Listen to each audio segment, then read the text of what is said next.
वाराणसी में इन दिनों क्राइम का ग्राफ बढ़ गया है। जी हाँ, शहर बनारस में बीते 29 मार्च को एक युवती के साथ जो चीजें हुई जो सबके सामने आई हुई, उसके साथ जिस तरीके से गैंगरेप हुआ है वो सबके सामने है। लेकिन इस चीज को लेकर के पुलिस से बहुत ही ढीले तरीके से कार्रवाई कर रही है। लेकिन इसमें 9 लोगों की गिरफ्तारी हो चुकी है और आज पीएम कार्यालय पे पहुंच कुछ महिलाओं के द्वारा शिकायत भी दर्ज किया गया है, मांगे भी रखी जा रही है। आइए उनसे बात करते हैं। आपका नाम?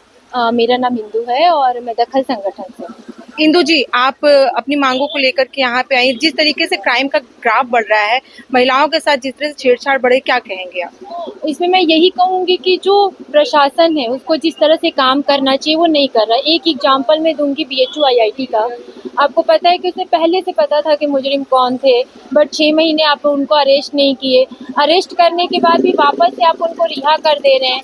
लड़की हॉस्टल छोड़ के डर की वजह से अपने घर चली गई है। तो जब आरोपियों के आप इस तरह से छोड़ते रहेंगे तो लोगों का मनोबल तो और बढ़ेगा इस काम का, क्योंकि उनको पता है कि पैसा पावर लगा के हम छूट जाएंगे तो वो कुछ भी कर सकते हैं। और आप अभी देखिए तो एक न्यूज़ थी जिसमें कि वो बंदा छूटा और 100 मीटर पे फिर उसने बस में एक लड़की के साथ रेप किया, जबकि रेप के केस में ही वो पहले से अंदर था। तो जब इस तरह की चीज़ें होती रहेंगी, क्या बार बार उनको छोड़ते रहेंगे, उनके लिए कड़ी सजा नहीं बनाएंगे, तो फिर कहाँ से ऐसी घटनाएं कम हों। जो बीते 29 मार्च को किशोरी के साथ ऐसी घटना हुई है, उस चीज को लेकर के आज आप यहाँ पे ज्ञापन देने आए हैं, तो क्या कहेंगे किस तरीके की लापरवाही हुई है यहाँ पे?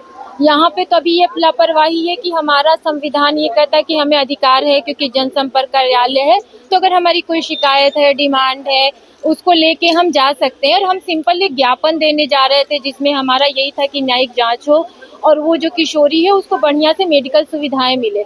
बट यहाँ पे यूपी पुलिस आप देख रही हैं, हम गिने चुने लोग हैं, पुलिस उससे कई गुना ज़्यादा है और पता नहीं ऐसा कौन सा डर है, क्या कर देंगे हम लोग कि हम लोग सिंपल ज्ञापन नहीं दे सकते। और ये बहुत दुखद करने वाला है क्योंकि पीएम का संसदीय क्षेत्र है और एक लड़की के साथ ऐसा हुआ है। कुछ महिलाओं को ये ज्ञापन नहीं देंगे। क्यों रोका जा रहा है यहाँ पे? ये खुद भी नहीं, उनका कहना है यूपी पुलिस का कि हमारे ऊपर से प्रेशर है कि आप इस तरह का कोई कार्यक्रम मत करें। मतलब आप अपनी बातें नहीं रख सकते हैं। मतलब ये हमारा जो लोकतांत्रिक अधिकार है वो भी हमसे छीना जा रहा है। मेरा नाम कुसुम वर्मा है।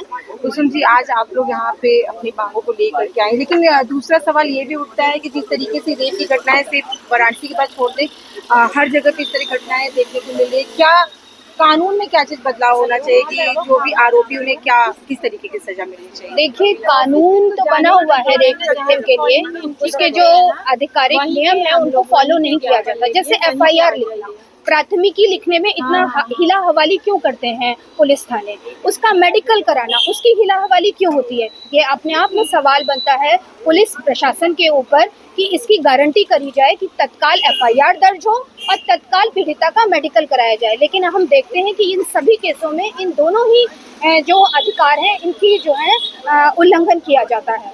दूसरा, ये जो आपने सवाल पूछा कि बलात्कार बढ़ क्यों रहे हैं, बलात्कार बढ़ने का एक बहुत बड़ा कारण ये है कि जिन घटनाओं में आपको पुलिस प्रशासन सरकार इनको सजा दिलानी चाहिए, ये सजा नहीं दिला पाते हैं।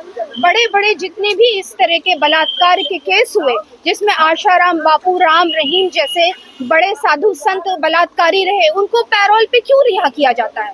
क्यों नहीं उनके कड़ी सजा की गारंटी की जाती है? बीएचयू आईआईटी की जो छात्रा रही हैं, उसके जो गिरफ्तार उनकी जो बलात्कारी हैं उनको गिरफ्तार करके जमानत पे रिहा कर दिया गया। ये जो है मनोबल बढ़ाता है अपराधियों के, बलात्कारियों के, कि हम करेंगे बलात्कार महिलाओं के साथ, लड़कियों के साथ, छोटी बच्चियों के साथ और हमको सजा नहीं होगी इस सरकार में। ये सामने दिखाई दे रहा है जो हमें समझ में आता है। आपको लगता नहीं है कि जो भी बलात्कार के आरोपी है उनके लिए कानून में कुछ बदलाव करने चाहिए, कुछ और कठोर कानून लाना चाहिए? कठोर कानून हमारे पास है। निर्भया कांड के बाद 2013-14 में जस्टिस वर्मा कमेटी की सिफारिशों को लागू क्यों नहीं किया गया? ये महिला संगठन आज भी सवाल उठा रहा है कि जस्टिस वर्मा कमेटी की सिफारिशों को लागू करने से ये सरकार क्यों बच रही है? उसके अंदर जिस तरह के कानून बने हैं और फास्ट ट्रैक कोर्ट की बात कही गई है, अगर उन कानूनों को लागू किया जाए तो मुझे लगता है कि एक तरीके से ये एक जीत होगी कानून के अंदर उनको लागू करा के। लेकिन ये सरकार की मंशा नहीं दिखती